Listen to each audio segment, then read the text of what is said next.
back to Casuals Corner, and today I'm going to be breaking down Tyron Woodley versus Jake Paul. Now, if you missed it last night, or if you've been hiding under the MMA rock for 24 hours, then you would have missed that Jake Paul beat Tyron Woodley via split decision. So, the first thing which I will say about the fight is, I'm not surprised, motherfucker. And I'm really not. I really did fancy Jake Paul to win that via decision after the 10th round. And I even made a video about it, and I clipped it and put it absolutely everywhere, so everyone knows that this one time that I got it right, and I can plaster it and act like that's an everyday occurrence. But as I was saying, I think he fought a very clever fight. Coming into the fight, I thought his path to victory was going to be the more athletic fighter, sticking behind his jab, keeping him at range, keeping outside of that jab, and just working from there. And not necessarily just a point fight and to look for the finish if it was there, but to point fight for the most part, and to play a very cerebral game, which I knew he would, because he's a very cerebral human. He's very methodical in his thought processes when it comes down to businesses, his career, his call outs, his content, and now he's fighting as well. So it was quite easy for me to imagine that he was going to play this very sensibly, and that's exactly what he done. I think I said before the fight, he's going to do exactly that for the first 4 rounds. And Tyron Woodley, as we know, his output's just going to be lower, and he's going to be looking for that big shot. But the problem with that is, if he doesn't land that big shot and Jake Paul fights his fight, then you could be looking at the scorecards coming to the 5th and Jake Paul's 3-4 up, which was exactly the case. And when I was watching it, that's exactly how I saw it play out, and that's exactly how I saw it on the scorecards. I think going into the 5th, I think I did have Jake Paul up 4. And it was an impressive performance. It really was an impressive performance. He played to his strengths. He knew exactly what he needed to do. He had a game plan. I knew that he would watch film anyway, but he studied his opponent, and I could tell that. And ultimately, yes, Tyron Woodley did have moments in that fight, 100%, and he was always going to. It's a boxing fight over 8 rounds. But I think it was a very dominant performance from Jake Paul, to be fair. I really do, in the realms of boxing. Now, this is where it got a little bit distorted, because Tyron Woodley was coming out saying, I've done the more damage, I landed the harder shots, which is probably true, or not probably true, it definitely is true. And I think coming from that MMA background where a lot of fights are judged largely on damage, it's easy to sort of be in that mindset. When he did clip him and he sort of bounced off the ropes, and when his legs were a little bit heavy and he was breathing heavy, it did look that way. But ultimately, that isn't how boxing works. That isn't how boxing works at all. And Jake Paul outpointed him pretty much at every point up till then. So when he came out and he's very aggrieved about having a split decision, I think he was lucky to get that, to be quite honest. I don't even think it was that close. I had Jake Paul winning the large majority of the rounds, and I'd have to watch it again to go back through it to find the exact score of what I had. But I think going into the 5th, I had him 4 up. And then on the second half of that fight, I think in my head, he nicked a couple, or maybe even nicked a few. So Tyron Woodley wasn't even close, in my opinion. So I think it was just a little bit sad to see that play out like that as well. I think even if he did in his heart truly believe that he won, and if other people did, it was a point to me that he is this very accomplished fighter, and he was very confident going into the fight. And when he got into the fight, he couldn't have that statement performance. He couldn't have that statement win. And whether he thought he won or not, it just feels like he's going out a little bit sad to then call for the rematch. And naturally, I know he's going to want that rematch and he's going to want that win.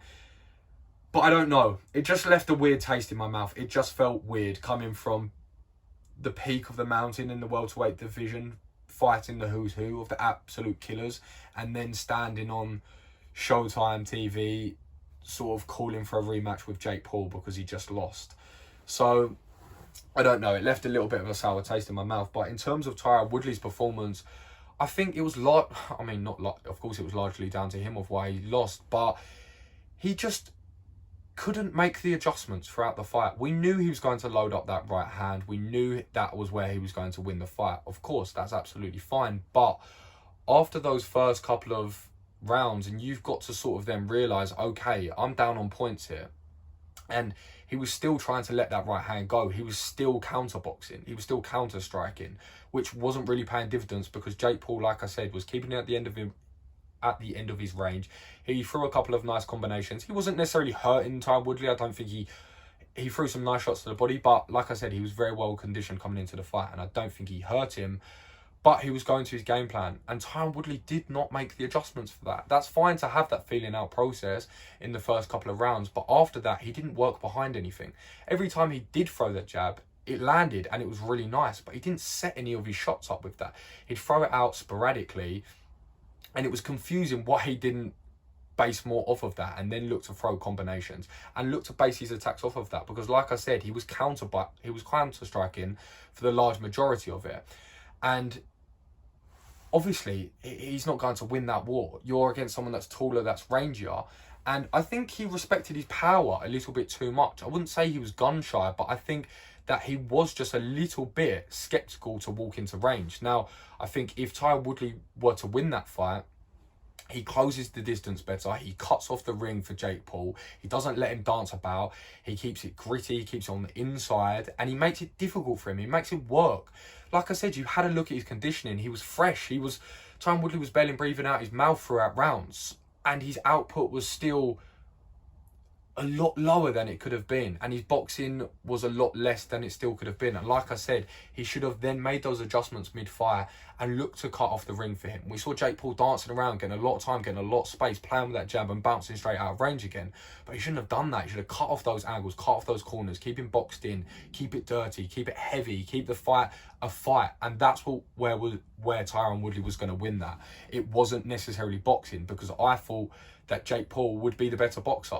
And at the end of the day, he was. But Tyron Woodley was the better fighter, and he didn't go out and put that out there. And it must be frustrating to watch that back, because all this build-up, all this money, all this conversation around it, and I don't think Tyron Woodley could go out there and say that he died on his sword with that fight. I don't think he can at all. And that's the thing that you really want in that situation, isn't it? So even in the press conferences when he was asking for that rematch, that's why it felt a little bit like, do you really deserve that? Because you had your opportunity. He was saying about how for Jake Paul, it's the fight of his life. It's like fighting Michael Jordan. That's what he said in the press conference. But funny enough, I think it's more the other way round. It really, really is. Jake Paul is such a big name at the moment. He's such a draw in this sport.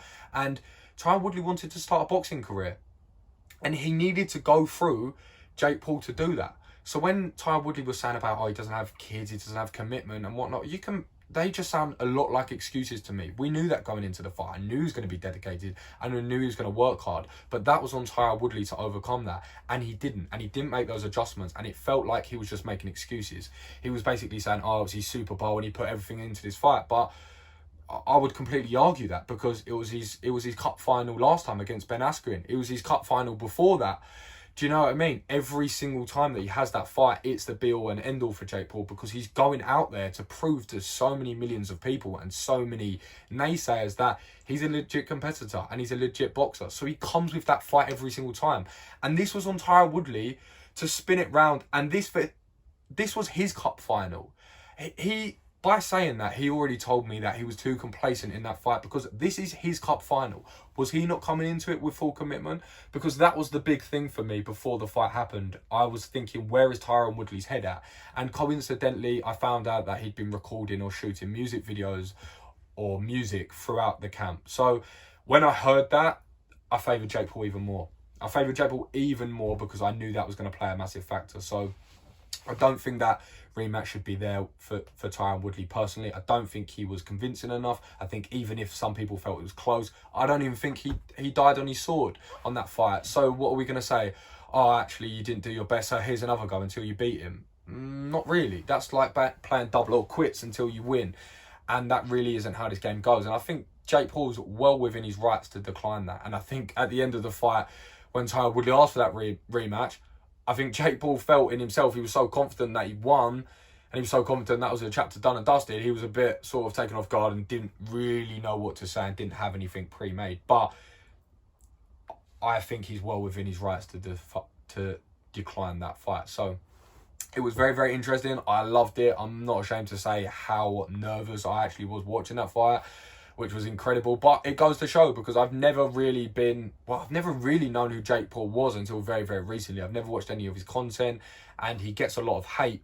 But you can't argue with what he's doing, because he's now 4-0 as a professional boxer. And as he keeps rightly saying, people were saying, oh, he hasn't fought this person or this person or this person.